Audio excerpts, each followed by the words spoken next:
Penyanyi Enrique Iglesias bukan cuma bikin gadis-gadis ABG tergila-gila, ibu-ibu pun banyak yang kesemsem dengan putra penyanyi kawakan Julio Iglesias ini. Lihat saja ketika hari Minggu kemarin, pelantun lagu Balamos ini tampil dalam konser tunggalnya di Jakarta Convention Center. Artis Yati Octavia dan Jovanka Mordova adalah dua selebriti yang juga ikut menyaksikan penampilan Enrique. Keduanya hadir tanpa didampingi suami masing-masing.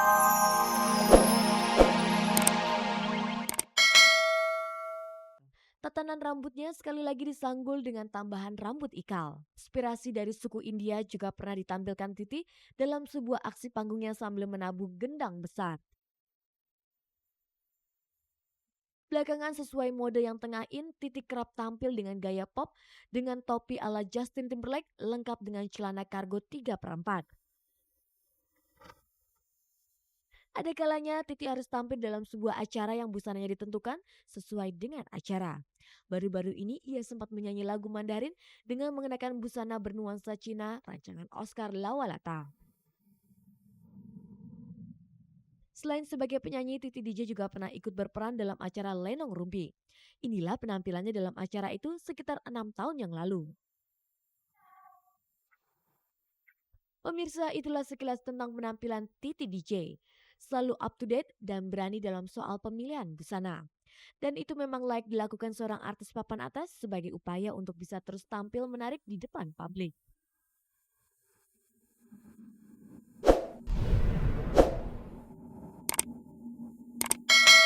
Pemirsa, berbagai peristiwa di dunia selebriti telah terjadi. Dan tim Cek dari Cek telah menyunting berbagai berita hangat, ringan, dan menarik yang sayang jika dilewatkan.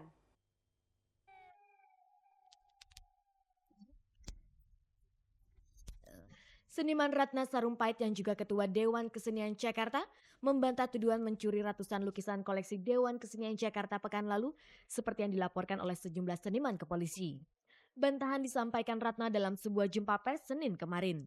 Ratna dilaporkan oleh sejumlah seniman diantaranya Arswendo Atmowiloto dan Merwan Yusuf karena diam-diam telah membawa dan menyimpan 323 lukisan yang nilainya miliaran rupiah.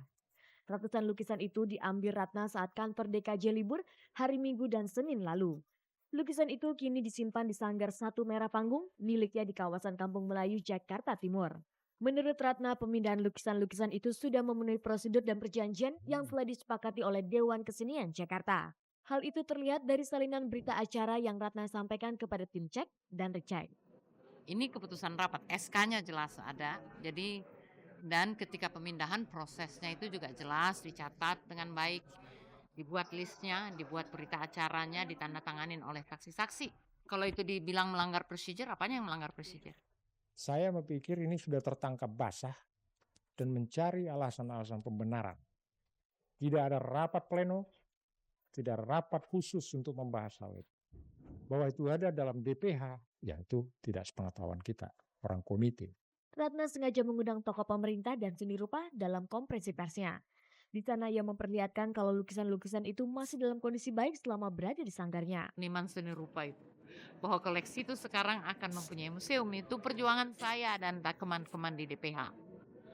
Tidak ada yang selama ini memperjuangkan museum loh. Kita udah perjuangkan dan dapat. Itu dulu dong disyukurin. Diselamatkan di sebuah rumah pribadi, kampung Melayu kecil, rawan banjir, rapat kebakaran, security, apanya yang diselamatkan?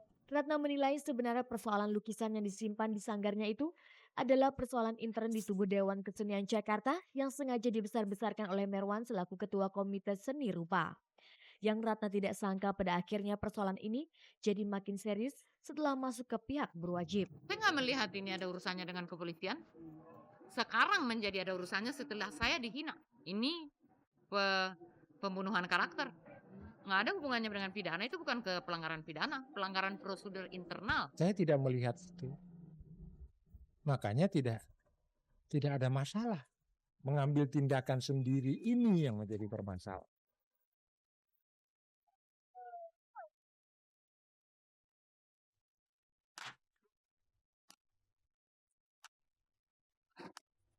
Ada yang baru dari artis Gugun Gondrong.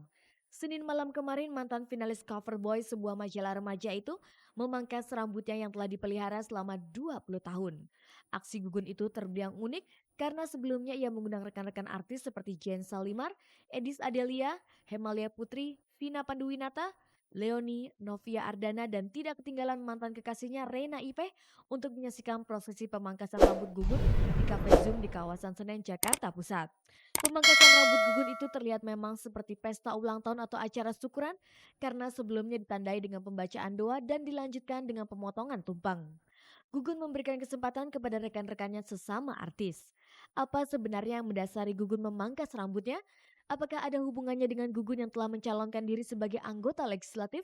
Kenapa saya potong rambut? Karena pertama katanya orang-orang ada yang bilang, Gun kalau buat mau enteng jodoh lo harus ganti penampilan, ya cepet kawin. Kedua, karena rambutku udah gak sehat, udah terlalu lama gondrong itu berat, jadi tipis, rontok terus. Udah aku kasih perawatan segala macam, nggak bisa. Cara satu-satunya adalah potong pendek. Banyak orang yang menghubungkan saya karena saya calon legislatif sebuah partai, terus saya potong pendek. Jadi saya nggak menghubungkan ini dengan caleg gitu loh. Tapi mudah-mudahan pimpinan partai saya, sang ibu senang dengan saya rambutnya pendek. Lantas, apa komentar keluarga dan mantan kekasih Gugun, Reina Ipe, dengan sikap Gugun yang memotong rambutnya hingga pendek itu? Lalu bagaimana dengan komentar rekan-rekan Gugun yang turut memangkas rambutnya? Kaget, karena waktu Mas Gugun pertama kali ngubungin, aku mau potong rambut. Hah?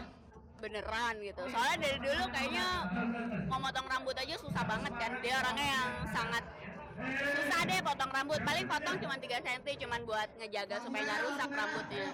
Tiba-tiba beneran Mas, beneran. Kamu datang ya, kamu ikutan potong ya rame-rame. Udah 8 tahun saya kenal dia, dan sama 8 tahun tuh saya udah gerah gitu ngeliat rambutnya gondrong. Mas Gugun potong, baru sekarang dia potong rambut. Mudah-mudahan Mas Gugun enteng jodoh, udah deadline soalnya nih. Nah, aku tahu bahwa semua orang udah dia identik dengan gondrongnya gitu kan. Tapi nggak apa-apa lah. Yang paling penting orang dia tahu kayaknya dia mau botak juga jadi Gugun gondrong gitu.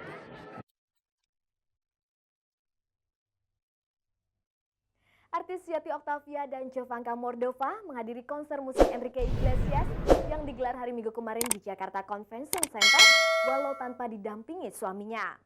Apakah ini karena mereka begitu tergila-gila dengan pesona putra penyanyi Julio Iglesias itu? Atau memang ada alasan lain?